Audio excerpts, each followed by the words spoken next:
The final day of the Tirreno Adriatico had it all.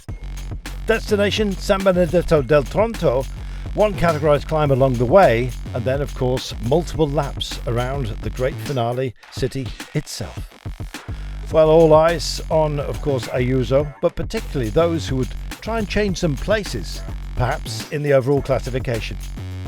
Definitely Pipo Garna looked lively and even said before the day began that he had intentions on going stronger. Terozzi, likewise in the green jersey, would be a man to celebrate, I think, almost a victory lap for him. What about everybody else? Last chance for the sprinters, and every single day so far had had a different winner. Would that be the case today? Well, a breakaway on the final day, last chance saloon for somebody who was very, very brave, and that somebody, of course, was none other than Mathieu van der Poel.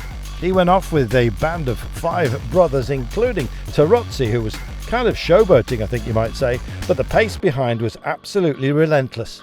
And the reason was, there was a battle plan from Ineos Grenadiers. They wanted to deliver Pipo Garna to second place overall, courtesy of bonus seconds at the intermediate sprint.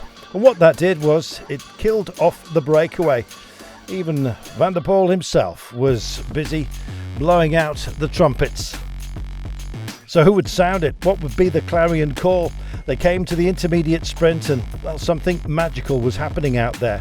Garna and Milan, his erstwhile teammate, worked together, giving Garna bonus seconds. Others, no bonus at all, just bruises at the end of the day. Yes, it was a hard game to play out there, certainly for the likes of Paul Magnier, who took a tumble. And so onto the circuit itself. That intermediate sprint starting to loom large in everybody's minds. How would it pan out? Well, Ayuso himself just had to finish the day. Pats on the back coming from the great and the good out there. You had to be very good on this day, and you had to kind of have a computer brain as well to work out all of the mathematics along the way. Milan himself relayed back in. Was it going to be a dangerous moment for him? He, of course, looking for Ciclamino points.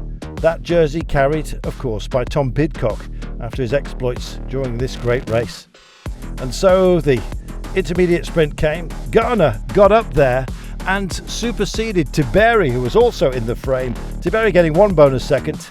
Garna himself, with the help of Milan, perhaps getting the 3 bonus seconds. Milan picking up enough points to secure Ciclamino no matter the result. Well, some were having troubles. There was a little bit of chit-chat going on between Ayuso, who's now almost secured in blue, just had to come home cleanly on the day. And clean finishes, well, they can be hard to find in San Benedetto del Tronto. Some real pinch points out there and some corners that could shake. Well, all the jerseys would be, of course, awarded by the end of the day, but that was still that intermediate and indeed final sprint finish to be dealt with. And when the bell rang to say there was one more lap, all the sprint teams got themselves into colour order. The pinch points on the circuit were magnified in terms of their importance, I guess you might say. Coy was getting himself up and into position. Groenewegen had been out of position, was battling to get back on. And indeed, the drag race to the line was there for all to see. Spectacular this race has been. And indeed, on the switchback to the coastal road, some going wide, then the pinch, then the chicane, and then finally opening up for a look at the finale. Lined up was Milan, looked like he was having fun out there. Others were getting involved, and then a big crash, leaving Sam Bennett on one side of the road versus Milan on the other. They ground to the line. Milan took it by a wheel at the very last. Lots of bruises back there, and another spectacular day had been dealt. Milan take it ahead of Bennett, Coy, Jake Stewart and Penaway. And there our podium. Ayuso the winner. Garna moving up because of that intermediate sprint into second place. And indeed Tiberi rounding out the podium. Milan in Ciclamino, edging Thomas Pidcock, who's been so reliable. And our king of the mountains, of course, Terozzi. Young rider, also our overall winner, Juan Ayuso.